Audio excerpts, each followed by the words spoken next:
Bonjour à vous. Connaissez-vous la notion de quotient intellectuel? Je pense qu'elle est très connue, cette notion.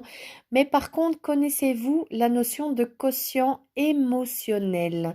C'est l'outil de la boîte à outils relative au coaching positif, le manuel, donc l'ouvrage que je présente pendant tout le mois de janvier. Je m'appelle Lise, je suis Mademoiselle Séraphine aux éditions Éveillez-vous et j'ai créé ce magnifique support pour vous accompagner vers une vie un peu plus positive et en tout cas pour vous apprendre à appliquer des outils de la boîte à outils que je vous partage encore aujourd'hui entièrement gratuitement pour que vous puissiez voir que parfois en sortant légèrement de sa zone de confort, on peut atteindre des sommets et que ce qui était impossible peut alors devenir possible.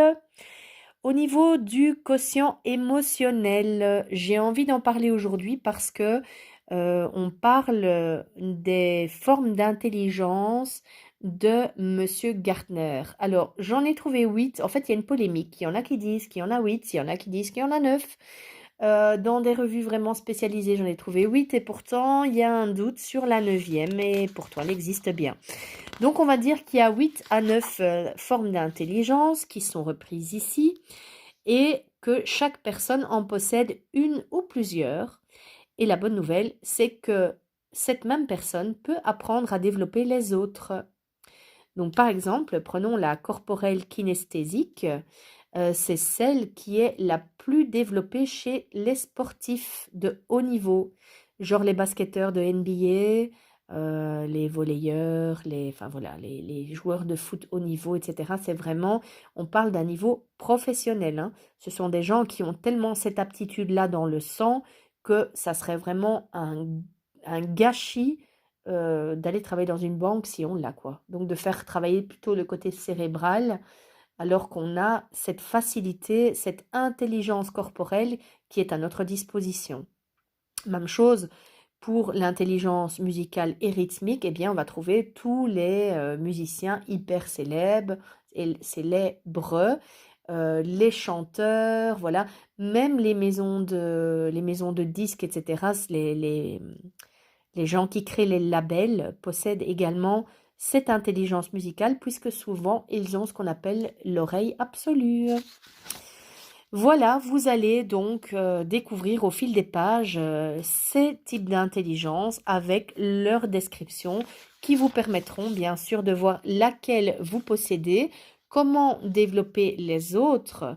Et il y a une très très belle phrase que j'adore. Ici, il y en a deux en fait. Pour s'améliorer, il faut changer.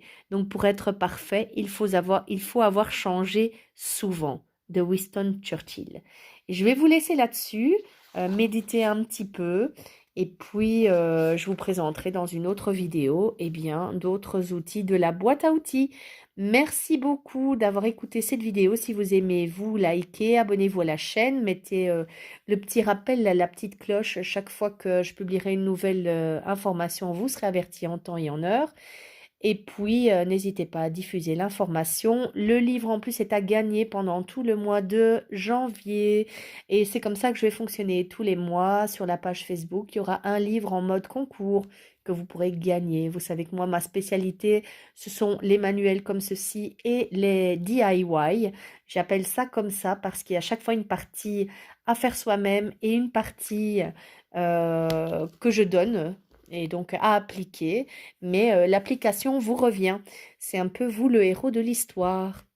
Voilà, voilà, au plaisir de vous retrouver bientôt. Je vous embrasse bien fort et je vous laisse contempler cette jolie demoiselle qui décolle.